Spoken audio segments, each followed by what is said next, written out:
Hey basketball guys, we have news. Let's go to more news from the Golden State Warriors, but before that, don't forget to subscribe to the channel and leave your.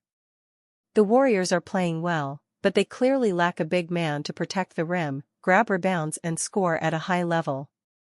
If the Warriors are willing to part with some talented young players, they could try to trade with the Dallas Mavericks and sign Anthony Davis. The Warriors' growth would certainly be absurd with Curry and Davis. NBA rumors, Warriors interested in Anthony Davis.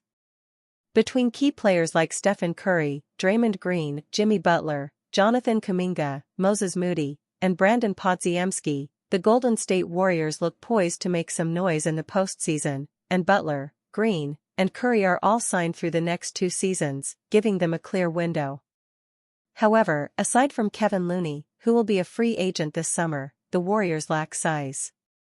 That said, they have the assets and motivation to add a win-now player who, like Butler, could be interested in cementing his legacy. If only there was a plausible target who has already enjoyed success next to Curry. Bringing in Anthony Davis would prove to be tough, but with reports that the league's salary cap will go up this summer, it is plausible.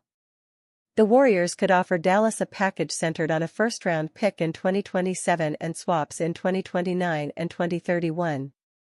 That's more than Dallas got for Luka Doncic, and those picks wouldn't convey until well after the Warriors' title window closes, making them even more valuable. Crafting a compelling trade package to lure Davis away from Dallas would be challenging for the Warriors, wrote the Sporting News' Caleb Hightower.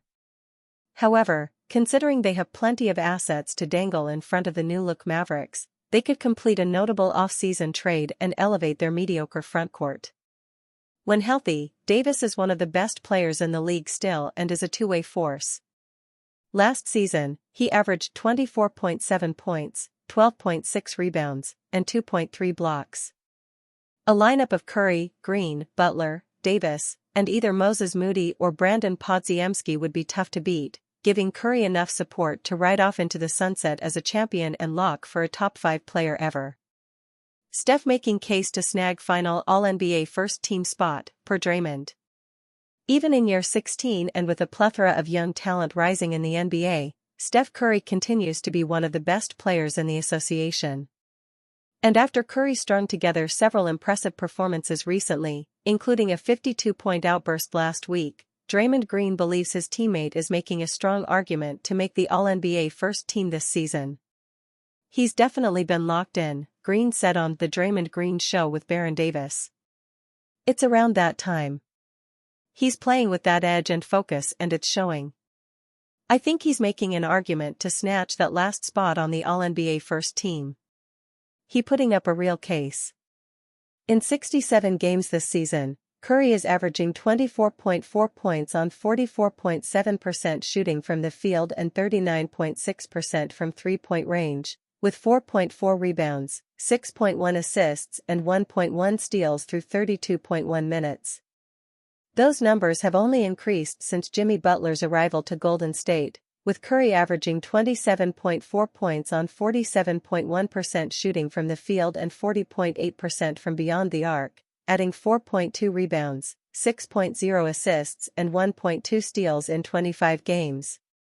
And last week's big win over the Memphis Grizzlies served as just another reminder that Father Time has yet to catch up to Curry, who dropped 52 points with 12 three-pointers in 36 minutes.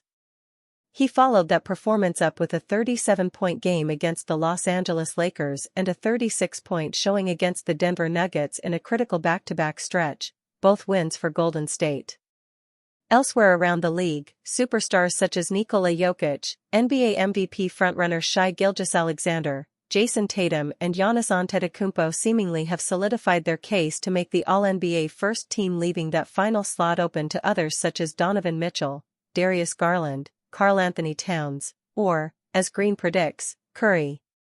Knicks star Jalen Brunson also has been building a strong case to make the team, but the NBA policy mandates that a player must participate in at least 65 games to be eligible for All-NBA teams and other honors.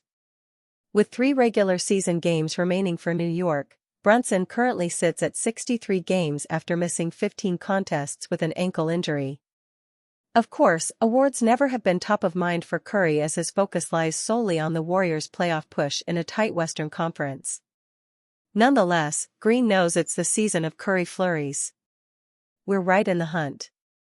We control our own destiny to guarantee ourselves a playoff spot, Green said. Curry said it a few months ago, "I just want to play meaningful basketball." After every game, he looks at a couple coaches and he says, "Meaningful basketball." So I don't think it's necessarily something that's hyping him up per se, more so than the opportunity to play meaningful basketball. Basketball games that really mean something. Us going to the playoffs is a very realistic thing, so you start to ramp up of getting to that level you need to be in a couple weeks.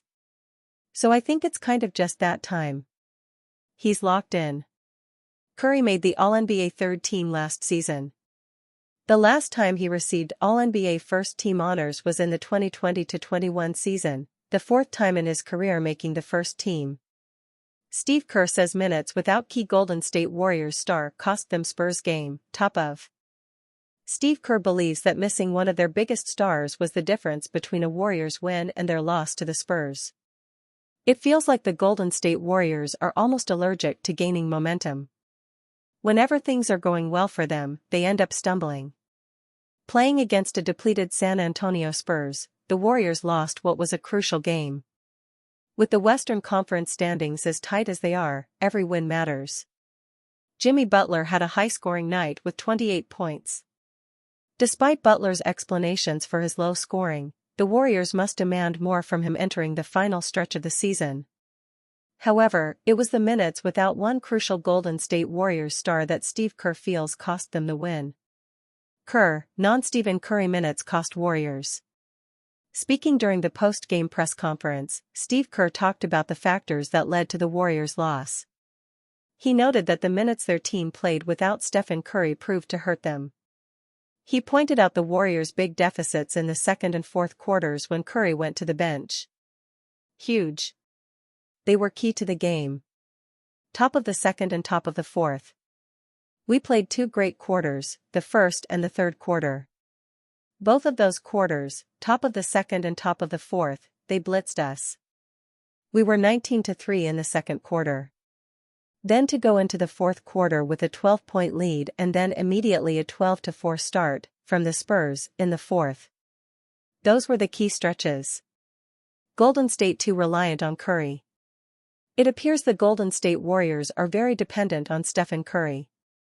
And last night's loss to the Spurs is a perfect example of that.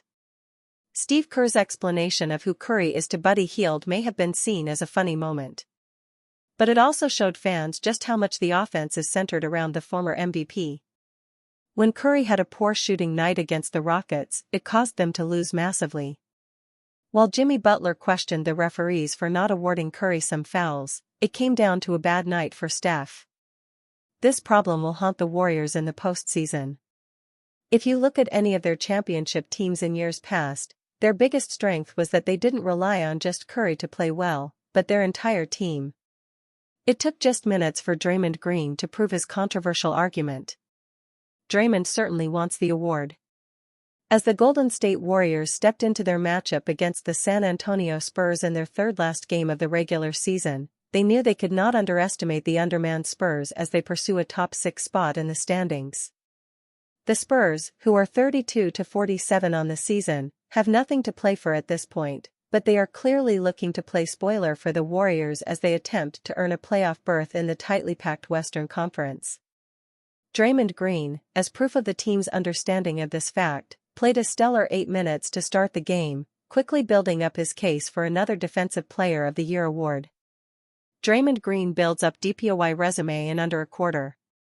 Before the matchup against the Spurs, Green was awarded with the NBA's Defensive Player of the Month award, fueling the speculation that has recently surrounded him concerning his candidacy for his second DPOY. Green, who is averaging 1.4 steals and 1 block this season, does not necessarily have the traditional stats that make up a case for such a prestigious award. Yet with Victor Wembanyama having missed the latter half of the season with a blood clot in his shoulder, the award is suddenly open for any number of candidates to shock the league. Green has anchored an excellent Warrior defense throughout the entirety of the season. With trade deadline acquisition Jimmy Butler at his side, Golden State has posted a 109.4 defensive rating over their past 10 games, a top 5 figure in the NBA during that span. Now, in just the first quarter of tonight's game against the Spurs, Green posted 4 defensive rebounds, 5 assists, and 1 steal, leading the Warriors out to 32-23 lead to start the game before the Spurs mounted a second-quarter fight back. Given Green's history with the award, it is likely that he is motivated to prove his case over the team's last stretch of games.